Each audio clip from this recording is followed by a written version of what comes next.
ఈరోజు నేను అమ్మవారికి నైవేద్యం చేస్తున్నాను. ఈ కప్పుతో 1 కప్పు శనగలు తీసుకున్నాను, పచ్చిశనగపప్పు.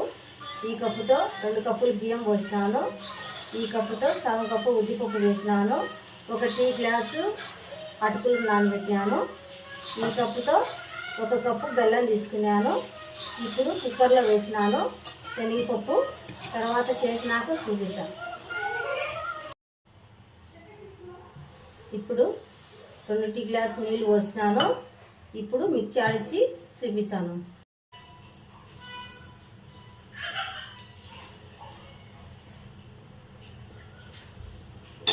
ఇప్పుడు బెల్లము బాగా అంతా కరిగింది.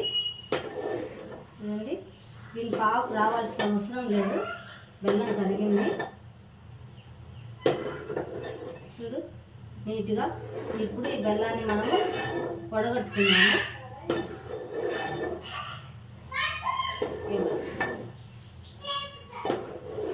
మొత్తం కరిగిపోయింది బెల్లము. ఇప్పుడు స్టవ్ బంద్ చేసి బెల్లం వడగట్టుకున్నాము.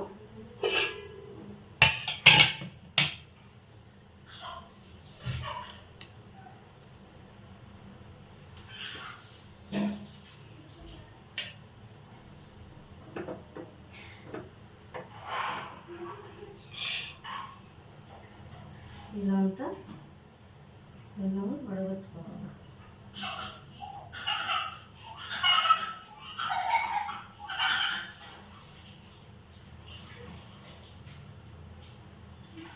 ఇప్పుడు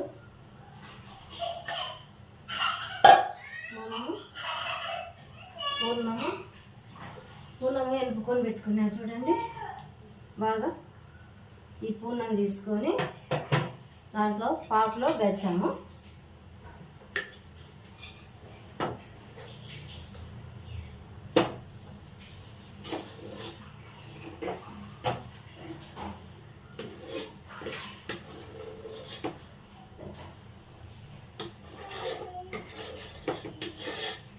పాకులో వేసిన తర్వాత ఇప్పుడు మనం స్టవ్ వెలిగించుకున్నాము.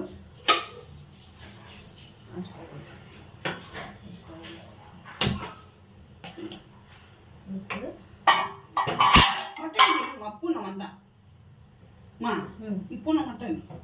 తీర్చండి వీడియోలో పర్లేదు.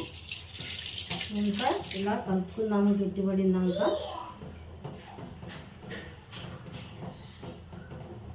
చూపిస్తాను మళ్ళీ. తర్వాత గట్టిపడితే ఇట్లా గట్టిపడినాక ఇలా కలుపుకుంటా ఉడికించుకుందాము. మళ్ళీ గట్టిపడినాక చూపిస్తాను.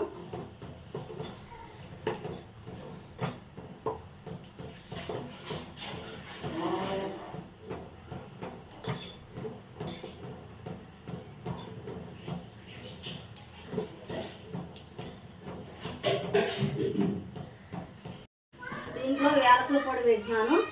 దగ్గరికి వచ్చేసింది. ఇంకా 5 నిమిషాలు పడుతుంది. 5 నిమిషాలు చూపిస్తాయి. ఇప్పుడు నేను నెయ్యి వేస్తాను.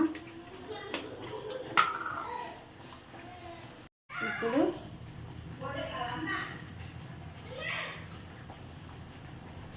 మూడు స్పూన్లు నెయ్యి వేసినాను. ఉద్దిపప్పు, బియ్యము, అటుకులు అన్నీ మిక్సీ కొట్టుకున్నాం కదా నానబెట్టుకొని.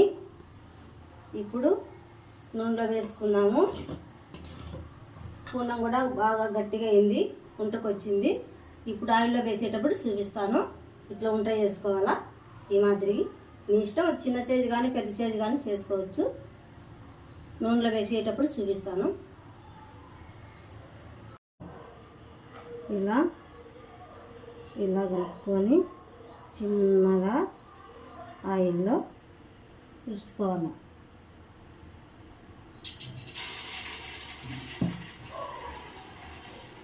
కొంచెం అలా గిడ్డ తీసుకొని ఇలా చేసుకొని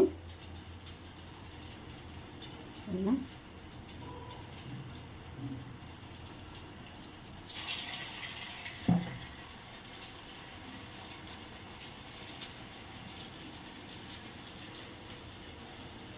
ఇలా పట్టుకోండి.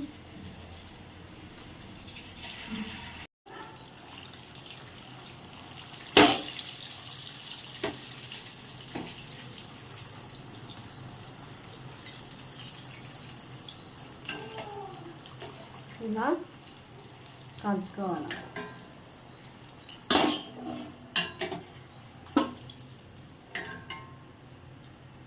ఇలా కాల్చుకోవాలా.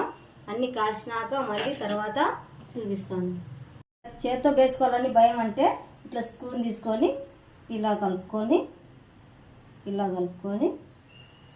చూడండి, ఇలా కలుపుకొని అలా ఇచ్చుకోవచ్చు అంతే. చూడండి.